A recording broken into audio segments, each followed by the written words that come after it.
మన ప్రభువైన యేసు క్రీస్తు వారి యొక్క నామం బట్టి కూడి కూర్చున్నటువంటి మీ అందరూ కూడా వందనములు చెల్లిస్తున్నాను. అంతే ఈ సమయంలో మరి చదవబడినటువంటి వాక్యము గొప్ప వాక్యము. అయితే ఆ వాక్యము మనకి ఆశ్రయమును దుర్గమునై ఉన్నది. దేవుడు మొట్టమొదటగా మరి ప్రజల్ని సృష్టించిన తర్వాత దేవుడు ఒక అధికారం ఇచ్చాడు.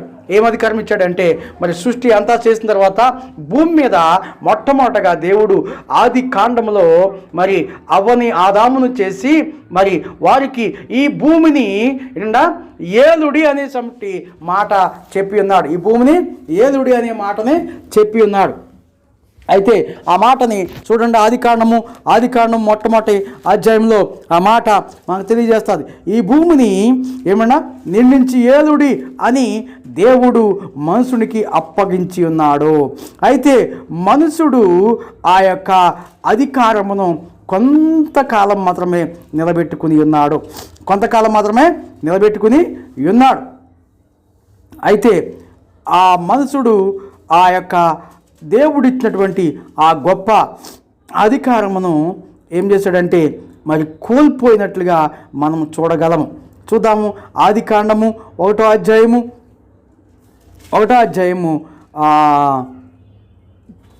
27వ వచనం చూద్దాం. దేవుడు తన స్వరూపమందు నరుని సృజించెను, దేవుని స్వరూపమందు వారిని సృజించెను, స్త్రీని గాను పురుషుని గాను సృజించెను. దేవుడు వారిని ఆస్వాదించి ఎట్లనగా మీరు ఫలించి అభివృద్ధి పొంది విస్తరించి భూమిని నిండించి దాన్ని లోపరుచుకోండి, సమస్త సముద్రపు చేపలను ఆకాశ పక్షులను భూమి మీద ప్రాకు ప్రతి జీవిని ఏలుడని దేవుడు వారితో చెప్పాను. ఏలుబడి చేయటం అనేది దేవుడు మనుషుడి యొక్క చేతిలో పెట్టాడు. అయితే దేవుని యొక్క బిడ్డలైనటువంటి మనుషులు ఆ అధికారాన్ని కోల్పోయినట్టుగా మనం చూస్తూ ఉన్నాం. అయితే వారు సమస్తమైనటువంటి ప్రపంచం మీద అధికారం ఇచ్చాడు. సమస్తమైన ప్రపంచం మీద దేవుడు అవ్వ ఆదాములకి అధికారం ఇచ్చేశాడు. అయితే దేవుడు మాట వినుకోకుండా ఉండడం వల్ల మరి వారు ఆ అధికారాన్ని కోల్పోయినట్లుగా మనం చూద్దాం. ఎందుకంటే తినొద్దన్నటువంటి ఆ యొక్క మంచి చెట్లను ఇచ్చేటువంటి ఆ పండును తిని దేవుడు ఆజ్ఞను అతిక్రమించి పాపము చేసి వారు ఆ యొక్క పండు తిని మరి ఆ యొక్క అధికారాన్ని కోల్పోవటంతో కానీ మరి ఆ అధికారము వారి యొద్ద నుంచి తీసివేయబడింది. అయితే దేవుడు మహాజాలి కలిగినటువంటి వాడు. అయితే మరి కోల్పోయిన అధికారాన్ని మళ్ళీ తిరిగి ప్రపంచం అంతా ఏలమని చెప్పినటువంటి దేవుడు మరి ఇప్పుడు వారికి సిగ్గు అంటే ఏమిటో తెలిసి వారు సిగ్గుపడుచుండగా అయినను వారికి చర్మపు వస్త్రములను చేయించి వారికి తొడిగించిన తర్వాత మళ్ళీ వారికి అధికారాన్ని మళ్ళీ ఇచ్చినట్టు మనం చూడగలం. చూడండి, మళ్ళీ చిన్న అధికారం ఇచ్చాడు. పెద్ద అధికారం తీసేసి చిన్న అధికారాన్ని మళ్ళీ ఆ మానవుడికి ఇచ్చాడు. మానవుడు అంటే మిక్కిలి ప్రేమ దేవుడికి. అయితే ఆదికాండం 3వ అధ్యాయంలో మళ్ళీ ఆ అధికారాన్ని మళ్ళీ పురుషుడికి మాత్రమే ఇచ్చి ఉన్నాడు. చూద్దాము. ఆదికాండం 3వ అధ్యాయం 16వ వచనం చూద్దాం. ఆయన ఈతో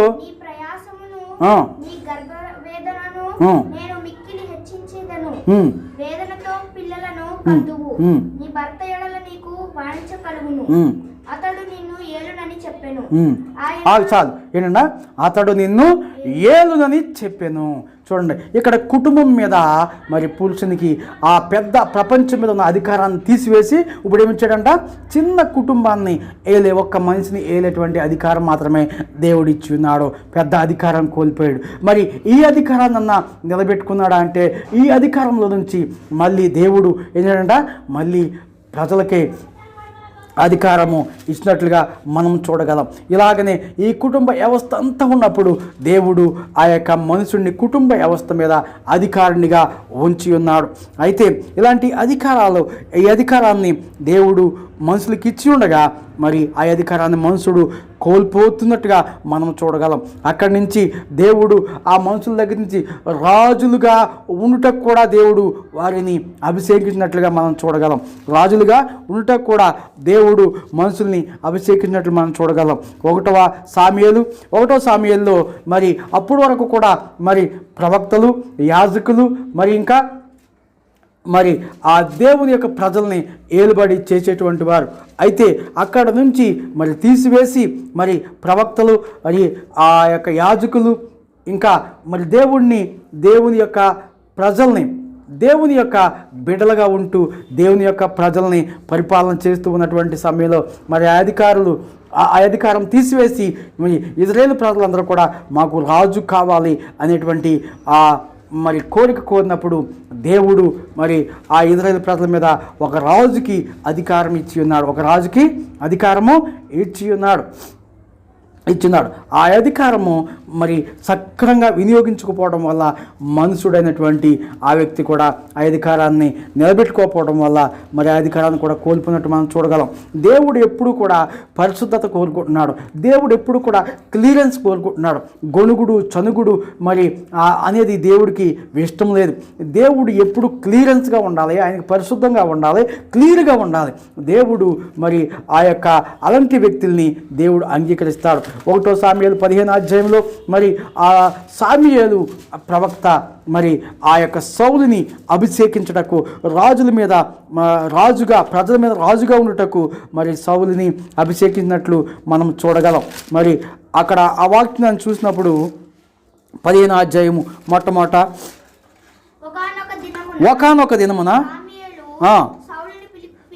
సౌలుని పిలిచి యెహోవా ఇశ్రాయేలీయులకు జనుల మీద నిన్ను రాజుగా అభిషేకించుటకై నన్ను పంపెను, యెహోవా మాట వినుము అని చెప్పి ఆ యొక్క మరి ఆ సౌలుని ఇజ్రాయేలు ప్రజల మీద రాజుగా నియమించినట్లుగా మనం చూడగలము. అయితే సౌలుకి ఇచ్చినటువంటి అధికారాన్ని ఆయన సద్వినియోగం చేసుకున్నటలో మరి ఆ నిర్లక్ష్యం చేసినట్టు, లేకపోతే దాన్ని కోల్పోయినట్లుగా దేవుడు ఇచ్చినటువంటి అభిషేకాన్ని సొంతం చేసుకోలేకపోయాడు.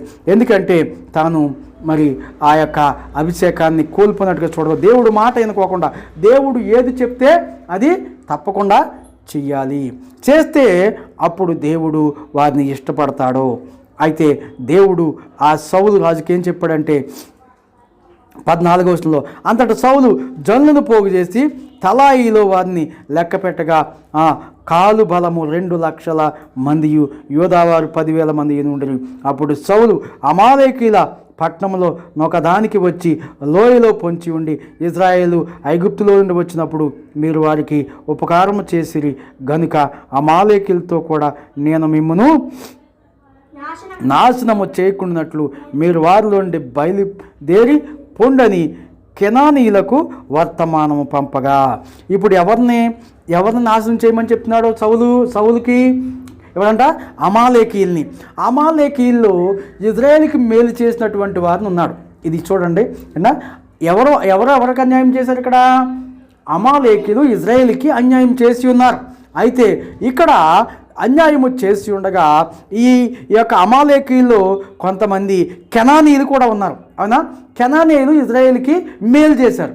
అయితే దేవుడు ఏం చెప్పాడంటే ఆ అమాలేకీయులు అందరినీ కూడా వెళ్ళి నువ్వు కత్తివాత హతము చేసి, అయితే అక్కడ మీకు మేలు చేసినటువంటి వాళ్ళు కెనానీయులు ఉన్నారు, ఈ కెనానీయులకు వర్తమానం పంపి వాళ్ళని అక్కడి నుంచి వేరే దిక్కుకి వెళ్ళిపోమని చెప్తాడు. చూడు, కెనానీయులు అమాలేకీయుల్లో నుండి వెళ్ళిపోయేది. ఇంకెవరు మిగిలారు అక్కడ? అమాలేకీయులు మాత్రమే ఉన్నారు. అమాలేకీయులు కత్తివాత సంహరించమని మరి దేవుడు సౌలుకి చెప్పి ఉన్నాడు. అయితే సౌలు కత్తి చేత పట్టుకుని అమాలేకీయుల దగ్గరికి వెళ్ళాడు. అక్కడ అమాలేకీయుల రాజు అయినటువంటి అగాగును ప్రాణంతో పట్టుకుని జనులందరినీ కత్తి చేత నిర్మూలన చేసెను.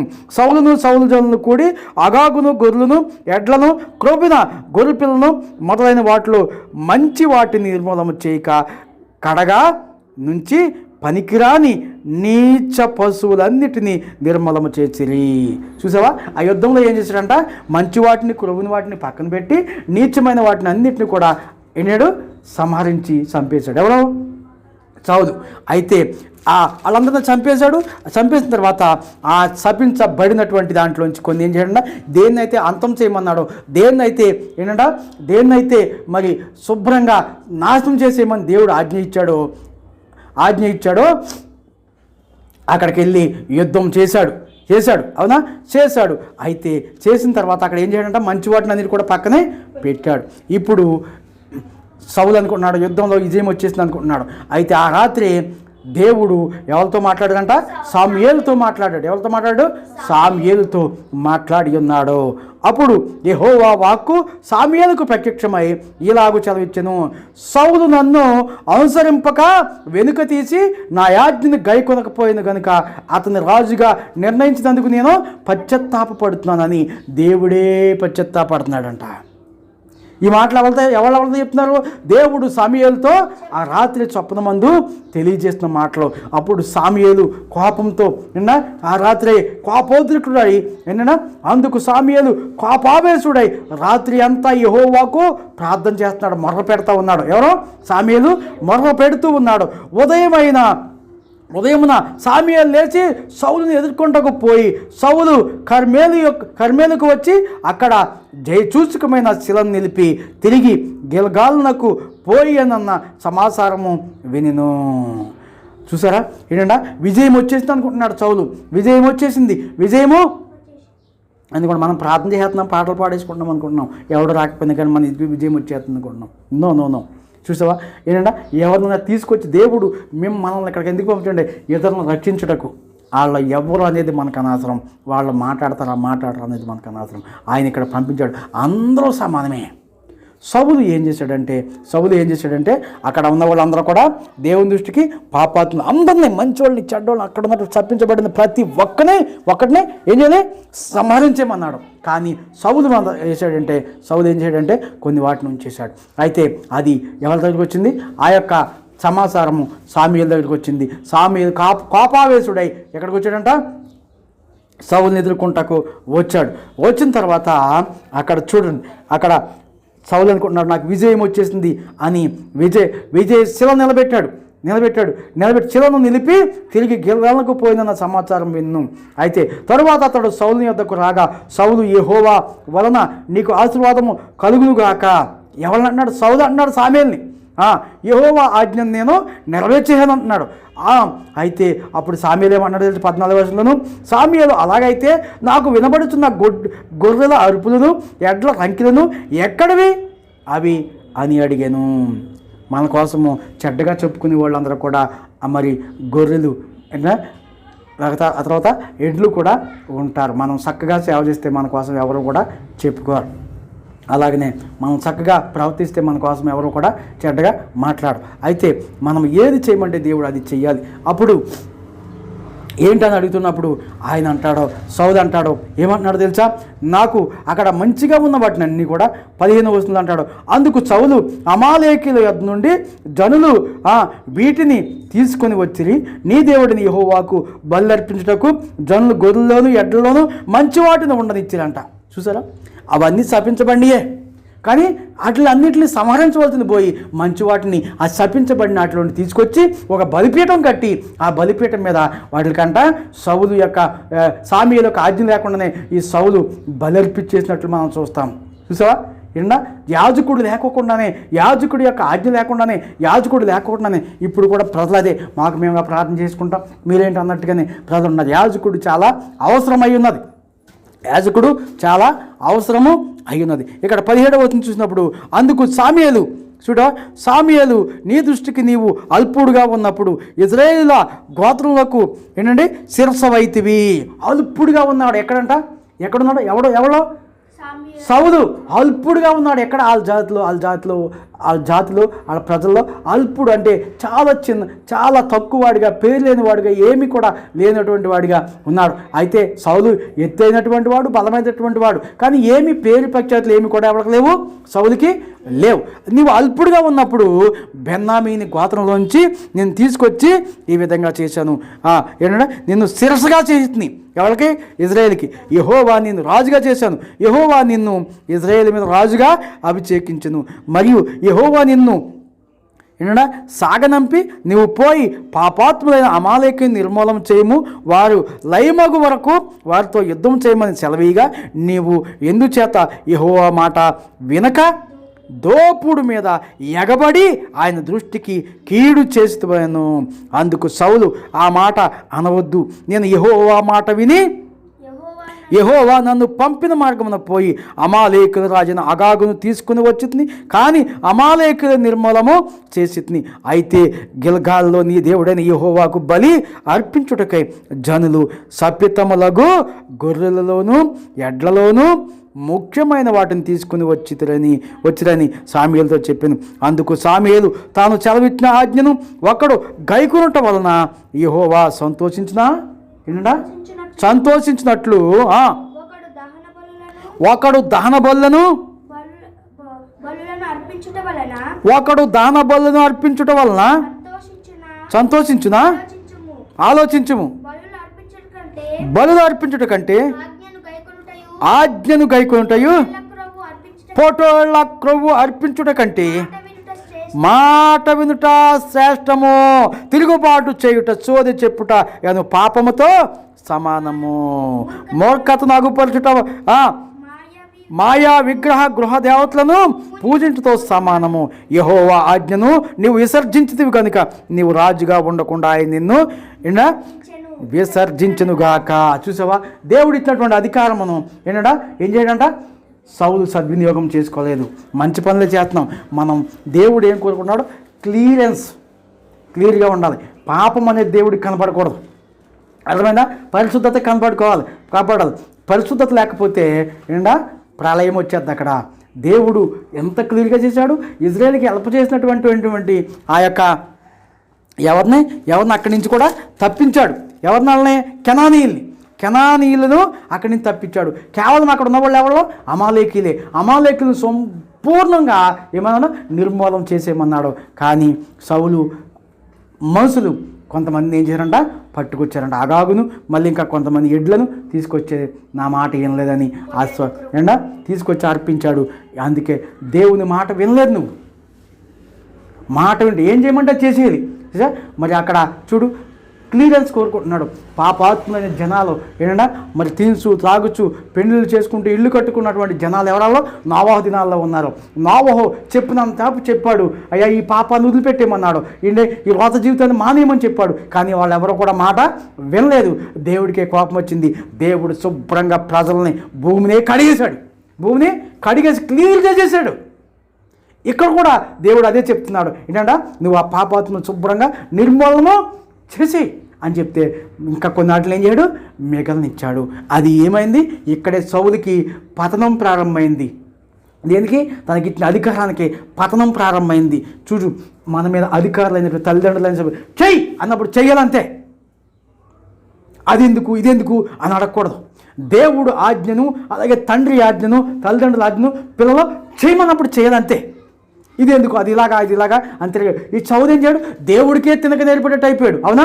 సౌలు దైవజనుడికే చెప్పేటట్టు అయిపోయాడు. నేను చేసేదని చెప్తున్నాడు. నో, అలా కుదరదు. అది దేవుడికి ఇష్టం కాదు. పెద్దలు ఏది చెప్పారో అదేం చేయాలి? చెయ్యాలి.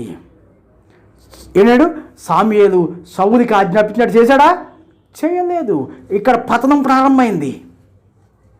పతనము ఎవరిది? సౌలు యొక్క పతనం ప్రారంభమైంది. పతనం ప్రారంభమై ఏమైంది? నువ్వు ఇజ్రాయేలును పరిపాలించటకు నువ్వు యోగ్యత. దేవుడు మాట ఏం లేదు. బలిని కోరాడా? దేవుడు కోరలేదు. కాబట్టి ఈ అధికారము ఇక్కడి నుంచే సౌలు యొక్క పతనము ప్రారంభమైపోయిన తర్వాత ఇక్కడ ఏమన్నాడు చూడు. ఇక్కడ 25వ వచనం, కాబట్టి నీవు నా పాపమును పరిహరించి ఇప్పుడు గ్రహించాడు సౌలు. నా పాపమును పరిహరించమని. తప్పు చేసినాక ఇంకా ఒక్కసారే చెప్తాడు దేవుడు, 2 సార్లు చెప్పడు. అర్థమవుతుందా? ఇంకా అంతే సంగతులు. ఇప్పుడు చెప్తున్నాడో ఎప్పుడు దాకానే దేవుడు అందరికీ చెప్తున్నాడో, ఆయన వచ్చిన తర్వాత ఇంకా చెప్పడం.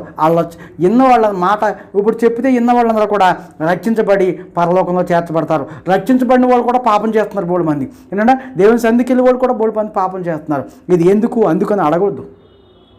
దేవుడు చెప్పినటువంటిది, దైవజనుడు చెప్పినటువంటిది తూచా తప్పకుండా చేసినప్పుడే దేవుడు అది వింటాడు.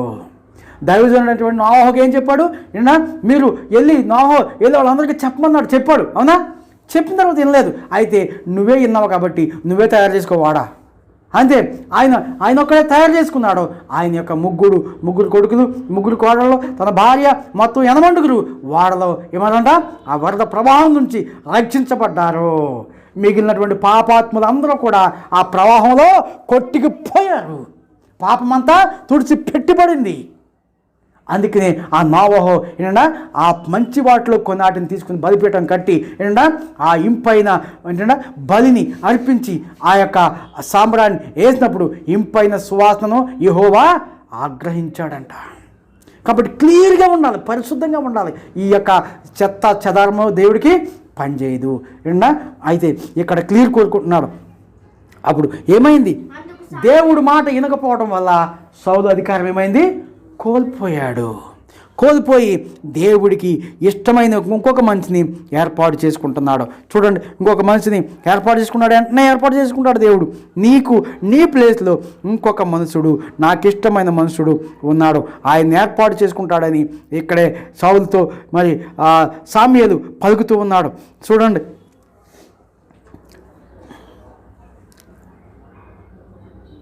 29వ వచనం,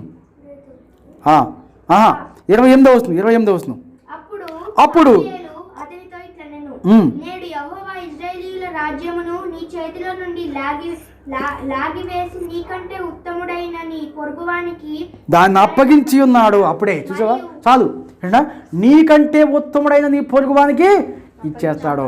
చూసావా? ఇంట్లో దేవుని బిడ్డలకి ఇచ్చినటువంటిది ఇవ్వకపోతే, తీసుకోకపోతే అది మనం ప్రేమతో లేకపోతే ఎంతో ఆసక్తితో మనం తీసుకోవాలి. దేవుడు ఇచ్చినటువంటి ఆ యొక్క గొప్ప తల్లిదండ్రులు ఇచ్చివచ్చిన మంచిగా తీసుకోవాలి. లేకపోతే దేవుడు క్లియర్ చేస్తాడు, దాన్ని ఆ అధికారాన్ని తీసివేస్తాడు. ఆ ప్రేమ కూడా చచ్చిపోతుంది. తప్పిపోయిన కుమారుడు కూడా తన ప్రేమనే కాపాడుకోలేకపోయాడు. ఇప్పుడు ఇక్కడ మళ్ళీ బతిమాలుతున్నాడు సౌలు. ఇంకా లేదు, ఒక్కసారే దేవుడు చూస్తాడు. ఇప్పుడు చెప్తున్నాడు, దేవుడు ఇచ్చిన తర్వాత మళ్ళీ క్షమాభిక్ష లేదు. ఇప్పుడు దేవుడు చెప్పిన మాటలు, సేవకులు చెప్పిన మాట ఇంటేనే క్షమాభిక్ష ఉన్నది. ఇంతగా ప్రేమించి ఇలా అధికారం కోల్పోతూ వచ్చినటువంటి సమయంలో మరి దేవుడు మళ్ళీ అధికారము కోల్పోయాడు. ఎవరైనా సౌలు కోల్పోయాడు. అనవసరంగా తానే పొడుచుకుని చచ్చిపోయే పరిస్థితి వచ్చింది. అర్థమైందా? తను తెలుసుకునే ఇప్పుడు ప్రపంచంలోంచి ప్రజలైనటువంటి వారు అందరి కోసము ప్రభు అయిన యేసుక్రీస్తు వారు ఆ అధికారముతో ఇక్కడికి వచ్చాడు. ఆ అధికారం ఇచ్చుడు కొరకు పోయిన అధికారాన్ని తిరిగి ఇచ్చడం కోసం ప్రభు అయిన యేసుక్రీస్తు వారు ఈ లోకంలోకి వచ్చాడు. ఈ లోకంలోకి వచ్చి ప్రజలు ఇచ్చిన అధికారాన్ని అలా పోగొట్టుకుంటున్నారు. చిన్న అధికారం, పెద్ద అధికారం కూడా ఇచ్చాడు. యాజక అధికారం ఇచ్చాడు, యాజకత్వంలోకి ఇచ్చాడు. యాజకులైనటువంటి వారు కూడా కొంతమంది అధికారాన్ని పోగొట్టుకున్నటువంటి వారిలో సౌలు ఒకడుగా ఉన్నాడు. సౌలు ఒకడుగా ఉంటూ ఉన్నాడు. అయితే మళ్ళీ యేసుక్రీస్తు ప్రభువారు ఈ లోకానికి వచ్చాడు. పాపుల్ని సంహరించడం కాదు కానీ ఆయనే పాపం అయిపోవడానికి వచ్చాడు. అవునా? ఆయనే పాపం అయిపోవడానికి, ఆయన ప్రాణాన్ని పెట్టడానికి ఈ లోకంలోకి వచ్చి తన ప్రాణాన్ని ఏం చేయడు? దానముగా ఇచ్చేశాడు. ఆయన పాపులందరి కోసము కూడా ఆయన కలవరి సిలువలో ఆయన తన ప్రాణమును అర్పించడం కోసము ఆ పాపులందరి యొక్క పాపపు సిలువను ఆయన భుజం మీద పెట్టుకుని కొరడాలతో కొట్టించుకుని ఇంకేంటంటే కాళ్ళల్లో మేకులు 8 అంగుళాలు మేకులు కొట్టించుకున్నాడు. చేతుల్లో 8 అంగుళాలు మేకులు కొట్టించుకున్నాడు. ఈ యొక్క మేకే ఎంత ఉన్నది? 2.5 అంగుళాలు ఉన్నది. ఇది ఎంత? 2.5 అంగుళాలు మేకుంది. మరి యేసు ప్రభు మరి చేతుల్లో కొట్టినాయి అంట 8 అంగుళాలు మేకులు అంట. 8 అంగుళాలు మేకులు. ఈ మేకులు 8 అంగుళాలు మేకులు అంటే 8 అంగుళాలు మేకులు అంటే ఎంత ఉంటుంది? అంత మేకు ఉంటుంది. అంతంత మేకులు యేసు ప్రభు యొక్క మరి ఆ యొక్క చేతుల్లోనూ కాళ్ళలోనూ కొట్టబడ్డాయి. ఈ మేకుకి అంటే మరి ఆ మేకు చాలా బలంగా దిగి మరి ఎంతో బాధ అనుభవించాడు. ఆయన అలాగ బాధ అనుభవించి మరి ఆ మానవులు చేసిన పాపం అంతా కూడా, మానవులకు ఇచ్చినటువంటి ఆ యొక్క బ్లెస్సింగ్ అంతా కూడా ఏంటంటే పోకుండా యేసుక్రీస్తు వారు ఏం చేశాడంటే ఈ మానవులందరి పాపం కూడా ఆయన తీసుకున్నాడు. ఎవరు? యేసుక్రీస్తు వారు తీసుకుని ఆయన కలవర శిలువలో తన ప్రాణం అర్పించి ప్రాణాన్ని మరి పోగొట్టుకొని ఆ రక్తాన్ని కాచి ఆ రక్తంతో పాపం అంతా కడిగేశాడు. ఎవరిని? పాపంని ఎవరైతే తమ నోటితో పాపం ఎవరికి పోతుందంటే యేసు ప్రభు అని తమ నోటితో ఒప్పుకోవాలి, తన హృదయమందు విశ్వసించాలి, వాళ్ళ పాపము యేసు నామంలో పోతుంది. ఎప్పుడంట నోటితో ఒప్పుకోవాలి, రెండోది హృదయమందు విశ్వసించాలి. ఏమని? యేసు క్రీస్తు మరియమ్మ కుమారుడని, కన్యక కుమారుడని ఒప్పుకోవాలి. మూడవదిగా ఆయన చనిపోయి తిరిగి లేచి మరి పైకి లేచి ఉన్నాడని, తన రక్తంతో మానవుల యొక్క పాపమంతా కడిగేశాడని మనం ఏం చేయాలి? నోటితో ఒప్పుకుంటే ఇప్పుడు పరిశుద్ధమైపోతాం. ఎంత సుధకం చేశాడు చూడు. అందుకని యేసు ప్రభు వారు ఆ మరణపు సిలువలో తన ప్రాణంతో తన రక్తంతో లోకంలో ఉన్న పాపాన్నంతటి కూడా ఏనాడు? కడిగేశాడు. అయితే కడిగేసి మళ్ళీ తను యాజకులుగా ఆ అధికారాన్ని ప్రజలకిస్తా ఉన్నాడు. రక్షణ మళ్ళీ ప్రజలకిస్తా ఉన్నాడు. ఎక్కడ ఆ అధికారం ఇచ్చాడంటే లోకాసు వార్త. ఇది నమ్మినోళ్ళకి. ఏది నమ్మినోళ్ళకి? యేసుక్రీస్తు వారు మరియమ్మ గర్భంలో పుట్టాడని, రెండోది ఆయన 33 సంవత్సరాలు ఇక్కడ జీవించాడని, 3.5 సంవత్సరంలో ఆయన ఇక్కడ ప్రజల కోసము మంచి మార్గాన్ని బోధించాడని, అలాగనే మరి ఆయన కలవరశిల్లో తన రక్తాన్ని ప్రాణాన్ని కార్చి పాపానంతా కడిగేశాడని నమ్మినటువంటి వాళ్ళకి, నోటితో ఒప్పుకున్న వాళ్ళకి ఈ అధికారం మళ్ళీ దేవుడు ఇస్తూ ఉన్నాడు. ఏం అధికారం అంటే లోకాసు వార్త 10వ అధ్యాయంలో ఆ అధికారమును ఇస్తూ ఉన్నాడు. చూద్దాం. లోకాసు వార్త 10వ అధ్యాయంలో ఇస్తూ ఉన్నాడు. దానికంటే ముందుగా మార్కు సువార్త 16వ అధ్యాయం 16వ వచనం. అది నమ్మడం, అది నమ్మిన వాళ్ళకి ఇంకా ఏమేమి అధికారాలు ఇచ్చాడు చూద్దాం. అది నమ్మిన వాళ్ళకి ప్రత్యేకంగా వ్యక్తిగతమైనటువంటి అధికారాలు ఇచ్చాడు. ఇప్పుడు వ్యక్తిగతమైనటువంటి అధికారాలు ఇచ్చాడు. మార్కు సువార్త 16వ అధ్యాయం 16వ వచనంలో ఇది నమ్మి బాప్తిసం పొందిన వాడికి అధికారం. నమ్మి బాప్తిసం పొంది ప్రతి ఒక్క మనిషి కూడా వ్యక్తిగతంగా రక్షించబడతాడు. ఇంకా నమ్మిన వారి వలన నమ్మని వానికి శిక్ష, నమ్మిన వాడికి కాదు, నమ్మని వానికి శిక్ష విధించబడును. ఇంకా నమ్మిన వారి వల్ల ఈ సూచకులు కనబడును. ఏలయనగా వారు పాములను ఎత్తి పట్టుకుంటారు, వారు అద్భుత కార్యాలు చేస్తారు. నమ్మిన వారి వల్ల ఈ సూచకులు కనబడును. ఏలయనగా నా నామమున ఏవనగా నా నామమున దయ్యములను వెళ్ళగొట్టుదురు, కొత్త భాషలు మాట్లాడుదురు, పాములను ఎత్తి పట్టుకుందరు, మరణకరం అనేది ఏది త్రాగిదని వారికి హాని చేయదు, రోగుల మీద చేతులు ఉంచినప్పుడు వారు స్వస్థతనుందురు అని వారితో చెప్పాను. ఇంత గొప్ప అధికారాన్ని ఇచ్చాడు వ్యక్తిగతంగా యేసుని ఎవరు అంగీకరిస్తారో వాళ్ళకి, అంటే ఆయన నామాన్ని ఎవరిని అంగీకరిస్తారో అంటే అపనమ్మిక లేకుండా నమ్మిక ఉంచినటువంటి వాళ్ళు, ఆయన హృదయ కాఠిన్యము మరి చదవారిని గద్దించను. మరియు మీరు సర్వలోకంలోకి వెళ్ళి సర్వసృష్టికి సువార్తను సర్వసృష్టికి కూడా సువార్తను ప్రకటించమన్నాడు. ఎవరైతే ఆ సువార్త నమ్ముతారో వాళ్ళ వలన ఈ సూచక్రియలు జరుగుతాయంట.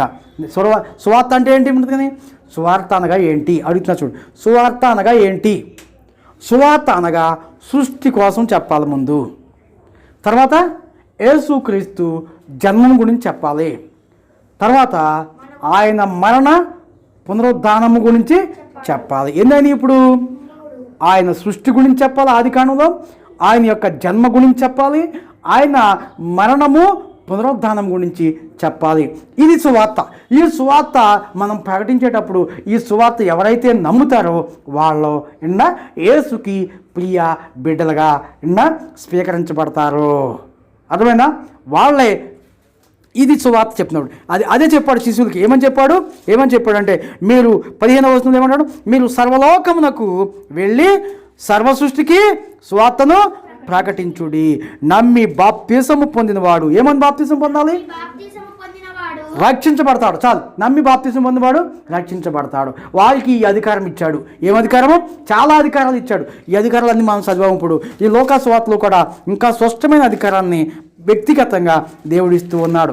ఎవరి నోట్లయితే బూతులు ఉండవో, ఎవరి నోట్లయితే శాపనాలు ఉండవో, ఎవరి నోట్లయితే నిష్ఠగా ఉంటారో, క్లియరెన్స్గా పరిశుద్ధంగా దేవుని పాదాల దగ్గర ఉంటారో వాళ్ళ యొక్క పదాలకి, వాళ్ళ యొక్క నోటి మాటలకి ఈ శక్తి పనిచేస్తుందని దేవుని యొక్క వాక్కు చెప్తుంది. చూడండి 10వ అధ్యాయము లోకాసువార్త 10వ అధ్యాయంలో ఈ యొక్క అధికారము 10:17 ఈ అధికారము ఇస్తూ ఉన్నాడు. పట్టణపు గతి కంటే సొదొమ పట్టణపు 10:17 10:17 ఆ 70 మంది శిష్యులు సంతోషంతో తిరిగి వచ్చి, ప్రభువా, దెయ్యములు కూడా నీ నామమున మాకు లోబడుచున్నవని చెప్పగా, ఆయన సాతాను మెరుపు వలె ఆకాశం పడుతూ చూచింది.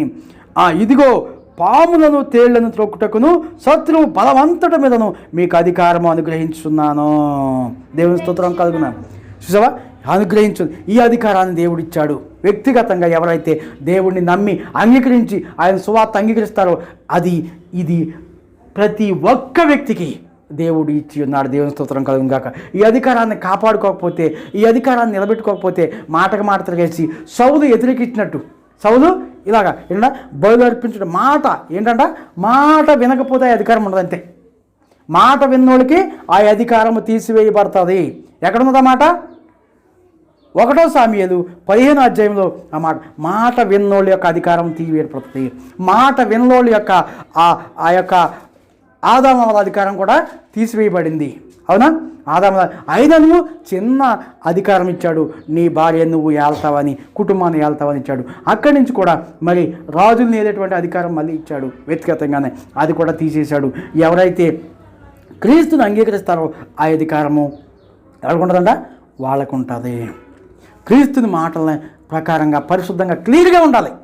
పరిశుద్ధంగా ఉండాలి. నేను పరిశుద్ధుని కాబట్టి మీరును పరిశుద్ధంగా ఉండమని చెప్పి, ఆయన ఎంత పరిశుద్ధంగా ఉన్నాడో మనం అంత పరిశుద్ధంగా ఉంటే మనం నోట్లోంచి పలికితే చాలు శత్రువు అంతమైపోతాడు. అంతే. మనం ఇంకా పాపాత్మ కాబట్టి మన మాటకి ఇంకా విలువ రావట్లేదు. మీకు అర్థం కావట్లేదు. చూసారా? ఎవరన్నా కండ్లకోయి శాంసన్ అక్కడ వైజాగ్స్ కాడ ఆ గుడిసెలోకి సేవ చేస్తూ ఉండేవాడు. సేవ చేస్తూ ఉంటే అక్కడ నేను కూడా నడిపిస్తున్నప్పుడు ఆయన ఏం చేయడంటే ఇలాగొచ్చి చాలామంది గుడిసెలో కూడా అందరూ కూర్చున్నప్పుడు ఏం చేశాడంటే ఒక ఆయన తాగొచ్చి వాళ్ళ భార్య, అందరూ చాలామంది స్త్రీలు కూర్చునేవారు, పురుషులు కూర్చునేవారు. వాళ్ళ భార్య మరి ఎక్కడికి వెళ్ళిందని చూస్తూ వచ్చినప్పటికి సత్తులో కూర్చుంది. వాళ్ళ భార్యని తీసుకుని ఈడ్చుకుని వెళ్ళిపోయి కొట్టేసిన తర్వాత కొట్టేసి మళ్ళీ వచ్చి ఆ కండ్లకోయి శాంసన్ పాస్టర్ గారిని ఏం చేయడంటే చంప మీద కొట్టాడు పాస్టర్ గారిని. ఎవరు? ఆ తాగుబోతాడు. చంప మీద కొట్టిన తర్వాత ఆయన ఏమనలేదు, ఇంక వెళ్ళిపోయాడు. పాస్టర్ గారు వెళ్ళిపోయిన తర్వాత మళ్ళీ వారానికల్లా ఆ వ్యక్తి ఏమయ్యాడు తెలుసా? మరి అదే వై జంక్షన్ రోడ్లోనే బాలనగర్కి వచ్చే రోడ్లో లారీ గుద్ది చచ్చిపోయాడు. అంటే దేవుని సేవకుడు నోట్లో ఏముంటుంది? శక్తి. ఆ శక్తి ఉంటుంది. కాబట్టి చాలా జాగ్రత్తగా ఉండాలి. మనం సాయంకాలం మందు మనం పాపాన్ని ఒప్పుకుంటూ, అయ్యా నేను తప్పు మాట్లాడనేమో క్షమించు నాయన, నేను కోపడ్డానేమో క్షమించు ప్రభా, నీ మాటను పాటించలేకపోతుందేమో, ఎప్పటికప్పుడు మనం కడుక్కోవాలి. సబ్బు పెట్టి ఎలా కడుక్కుంటున్నామో మన నోటిని, మన పాపాన్ని కూడా ఒప్పుకుంటూ, లేకపోతే మరి ఆ పాపం మాట్లాడకుండా ఉండడానికి ప్రయత్నం చేసినప్పుడు ఈ శక్తి వ్యక్తిగతంగా ఖచ్చితంగా పనిచేస్తుంది. ఎందుకంటే నాలుకలో ఉన్న శక్తి చాలా గొప్పది. ఎందుకంటే ఆ ప్రార్థన ఎంత గొప్పదో యాకోబు పత్రికలో చూపడదు. యాకోబు పత్రికలో ఆ శక్తివంతమైన ప్రార్థనని మనం చూడగలం. ప్రార్థన చేసేవాళ్ళు యాకోబు పత్రిక 5వ అధ్యాయంలో ఎంత శక్తి ఉంటుందో వ్యక్తిగతంగా ఇలాగ నమ్మిన వాళ్ళకి చాలా విలువైనటువంటి శక్తి వాళ్ళలో ఉంటుంది. యాకోబు పత్రిక 5వ అధ్యాయం చూద్దాం.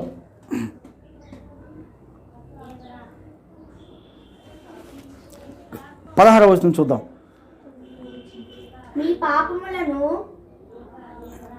మీరు స్వస్థత పొందుకున్నట్లు ఒకని కొరకు ఒకడు ప్రార్థన చేయుడి. నీతిమంతుని విజ్ఞాపన. 16వ వచనం. మీరు స్వస్థత పొందునట్లు ఒకని కొరకు ఒకడు ప్రార్థన చేయడి. నీతిమంతుని విజ్ఞాపన మనాపూర్వకమైనదై బహుబలము గలదై ఉండును. అంటే ఎలా ఉంటుందంట? బహుబలం. నీతిమంతుల ప్రార్థన ఎలా ఉంటుంది? బలముగా ఉంటుంది. బహుబలమా మామూలు బలమా? బహుబలము కదా. అంటే మనం ఏది మాట్లాడితే అది జరిగిపోతుంది. ఇంత శక్తి ఉన్నది. ఎందుకు జరగట్లేదంటే మనము పాపంలోనూ ఇంకా ఆయన మాట గైకోనట్టుగా, ఆయన మాట కొట్టేసి వాళ్ళుగా ఉంటున్నాం. కాబట్టి ఈ ప్రార్థన మన ఎడల జరగట్లేదు. అర్థమవుతుందా? మరి సౌలు పౌలు తన చేతి గుట్ట నుంచితేనే లేచిపోయారు. అర్థమైందా? ఎంతోమంది లేచినట్టుగా చూడగలం. ఆ శక్తి ఎవరు పొందుకుని ఎవరు చేశారంటే అపోస్తులందరూ కూడా ఆ శక్తిని అనుభవించారు. ఆ అపోస్తులందరూ కూడా శక్తిని అనుభవించారు. మరి ఆ దేవదాసయ్య గారు ఆ యొక్క మరి బైబిల్ మిషన్లో ఉన్నటువంటి జానయ్య గారు అంట. జానయ్య గారు ఆ యొక్క ఎక్కడది మనం ఎక్కడికి వెళ్ళాము, ముదినూరుపాడు తాడేపల్లిగూడెం ముదినూరుపాడులో జానయ్య గారు నడిపిస్తున్నటువంటి ఆ కూటానికి చాలామంది వచ్చేసి కూడా అంట. అక్కడికి కార్లు వచ్చేసి అంట చిన్నవారం స్వస్థత కూటానికి వచ్చేస్తుంటే స్వస్థత కూటానికి వాళ్ళ భర్తను తీసుకుని వచ్చిందంట. వాళ్ళ భర్తను తీసుకుని వచ్చి శుక్రవారం నైటే వచ్చేసిందంట. శుక్రవారం నైటే వచ్చేసి వాళ్ళ భర్తను ఎట్టుకుని అక్కడ ఉందంట. అయితే ఆ రాత్రి వాళ్ళ ఆయన నిండా పెద్ద కేకేసి గుండాగిపోయి చచ్చిపోయాడంట. ఎక్కడ? అందరిలో చచ్చిపోయాడంట. అందరిలో చచ్చిపోయినప్పటికీ జానయ్య గారు ఇంకా రాలేదంట, పాస్టర్ గారు ఇంకా రాలేదంట. రాకపోయేటప్పటికి అయితే ఆయన వచ్చేదాకా ఆయన నోట్లోకి చచ్చిపోయిన శవంలోకి సీమలు కూడా వెళ్ళిపోయినాయంట. సీమలు కూడా వెళ్ళిపోయి అంటే పట్టేస్తున్నాయంట. అయితే అప్పుడు ఆయన ఏం చేయడంట, ఆ తైలం కొబ్బరి నూనె ఆ తైలాన్ని ఏం చేశాడంట ఆయన క్యాన్ తీసుకొచ్చి కొట్టువారంట. ఇలాగా పెద్దలు నట్టుకుంటే ఇలా రాతంటే చాలా ఆలస్యమైపోతుంది అందరికని చెప్పి ఆ క్యాన్ తీసుకొచ్చి కొట్టువారంట. అయితే అలా లైన్గా వస్తుంటే యేసుక్రీస్తు నామములో ఆ తైలం ప్రార్థన చేయబడినటువంటి తైలం వాళ్ళకి క్యాన్తో కొడుతుంటే వాళ్ళందరూ ప్రార్థన చేసి వెళ్ళిపోయి స్వస్థపడేవారంట. అయితే ఈయన శవంగా మారిపోయి ఆ రాత్రి అలాగే అయిపోయాడు. వాళ్ళ భార్య ఆయన మీద పడి ఏడుస్తూనే ఉంది, అయ్యా చచ్చిపోయాడు రాత్రి ఇంకో అని చెప్తే ఓకే రైట్ మీరు అందరూ కళ్ళు మూసుకోండి అని చెప్పి ఆ క్యాన్ తీసుకెళ్ళి వాళ్ళందరూ కొడతమాసి ఆ క్యానోడ ఆయిల్ కూడా ఆయన మీద కొట్టేయడంట. ఆ శవం మీద కొట్టేయడంట. క్యానడా ఆయిల్ కూడా జానయ్య గారు కొట్టేసినప్పుడు అంతే ఆయన కొట్టేసిన తర్వాత యేసుక్రీస్తు నామములో లేగు అన్నాడంట. అంతే ఇలా తుళ్ళిపడి అంతే లేచిపోయాడంట. లేచిపోయేటప్పటికి అందరూ కూడా విస్మయం పొందారంట. ఎక్కడ? ముదినూరుపాడులో. అక్కడ అప్పుడే ఫేమస్ అయిపోయింది ఈ మాటలో.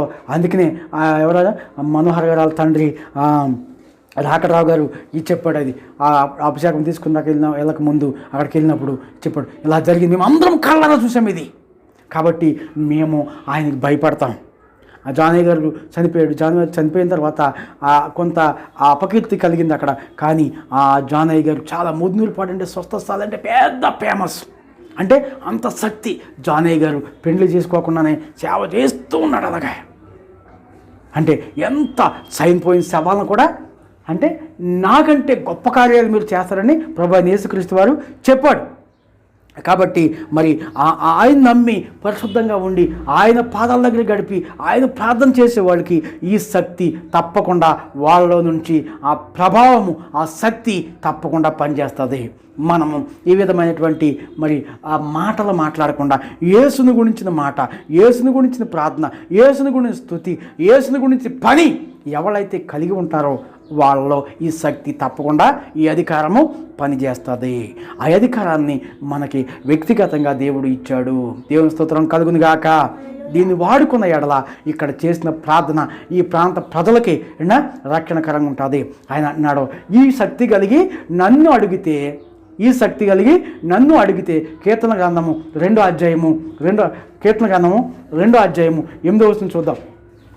ఈ శక్తి కలిగి నాకు అడిగితే, ఇలాంటి శక్తి కలిగి నన్ను అడిగితే, నన్ను అడుగుము జనములను నీకు స్వాస్యంగాను భూమి దిగాంతం వరకు నీకు సొత్తుగా ఇస్తానంటున్నాడు. ఏమన్నా ఎలాగా? ఇలాంటి శక్తి కలిగి ఈ యొక్క ఏరియాలో ఉన్నటువంటి ప్రజలందరూ కూడా ఇక్కడ ప్రవాహం వల్లే వస్తారు. ఎప్పుడు? ఈ శక్తి కలిగి ఇక్కడ ప్రార్థన చేస్తే, కొట్లాడుకుంటూ కుమ్ములాడుకుంటూ మూలుక్కుంటూ ముక్కుంటూ గొణుక్కుంటూ ప్రార్థన చేస్తే ఎవరో రారు. ఈ గొణుగుడు ఇజ్రాయేల్ ప్రజలకు శాపమైపోయింది. అయినా గొణుగుడు ఇజ్రాయేల్ ప్రజల నుంచి వచ్చింది. ఈ అన్నమేనా ఈ నీళ్ళేనా అని వాళ్ళు గొణుక్కున్నారు. కాబట్టి వాళ్ళు 40 సంవత్సరాలు ఆ అరణ్యంలో నివాసం చేయవలసిన పరిస్థితి ఏర్పడింది. కాబట్టి మనం వచ్చినప్పుడు మరి ఏమి మాట్లాడుతున్నామో, ఏమి చెప్తున్నామో, ఇలాంటి వాళ్ళు అయితే బాగుంటారు, అలాంటి వాళ్ళు బాగుంటారు అని ఇలాంటి చెత్త ఆలోచనలన్నీ కూడా ఆ హృదయంలో తీసేయాలి. మనం ఏ పని మీద వస్తున్నామో ఆ పని మీదే గురిపెట్టుకుని ఉండాలి. అప్పుడే ఈ శక్తి నీకు పనిచేద్ది. నన్ను అడుగుము జనములో నీకు శాస్త్రీయంగాను భూమి దిగాంతం వరకు నీకు సొత్తుగా ఇస్తా అంటున్నాడు. నిన్ను ఒక్కడే ఉంటాడు ఇక్కడ. నిన్ను వరిలో ఒంటరైన వాడు 10 వందలు అవుతాడంట ఆయన వాగ్దానం. కాబట్టి ప్రవాహం వలె జనంలో పరిగెట్టుకుంటూ వస్తారో ఈ శక్తి కలిగి అడిగినప్పుడు, ఈ శక్తి లేనప్పుడు, ఈ ప్రార్థన చేయనప్పుడు ఎవరు కూడా రారు. ఇంట్లో సమాధానం ఉండాలి, ఏంటంటే వ్యక్తిగతమైన ప్రార్థన ఉండాలి. ఎంత గొప్ప వాగ్దానము దేవుడు ఇస్తూ ఉన్నాడో. మరి ఈ వాగ్దానము ఎవరికంట? పరిశుద్ధులైన వారికి, ఆయన మాట విన్న వాళ్ళకి ఈ కార్యము ప్రతి వాళ్ళ జీవితంలో కూడా నెరవేరుతుంది. ఆయన యాజకుడిగా పిలిచి ఏమిటంటే పాముల మీద, తేళ్ల మీద, అన్నిటి మీద కూడా వ్యక్తిగతంగా అధికారం ఇచ్చాడు. ఆ అధికారాన్ని మనం వాడుకోవటంలో పరిశుద్ధత ఏమాత్రం కూడా మౌనం వసించాలి అన్నిటికి. అప్పుడు మీరు మౌనంగా ఊరికనే ఉండి నిలుచుని చూడండి నా అద్భుత కార్యాలు అన్నాడు దేవుడు. ఆ అద్భుత కార్యాలని మనము చూసినట్లుగా మనం ఏం చేయాలంట? ఏం చేయాలి? ఆయన మాట వినుట శ్రేష్టము, బలు అర్పించుట కంటే మాట వినుట శ్రేష్టము. ఆయన మాట ఎవరు విండి ఈ శక్తి కలిగి ఉంటారో, ఆ పరిశుద్ధత కలిగి ఉంటారో వాళ్ళ ఎడల ఈ కార్యాలు నెరవేరుతాయి. దేవుడి మాటల్ని దీవించి ఆశీర్వదించును గాక. ఆమేన్. శక్తి చేత కాదనెను, బలముతో నిధి కాదనెను. శక్తి చేత కాదనెను, బలముతో నిధి కాదనెను. నా ఆత్మ ద్వారా దీని చేతునని యెహోవా సెలవిచ్చెను.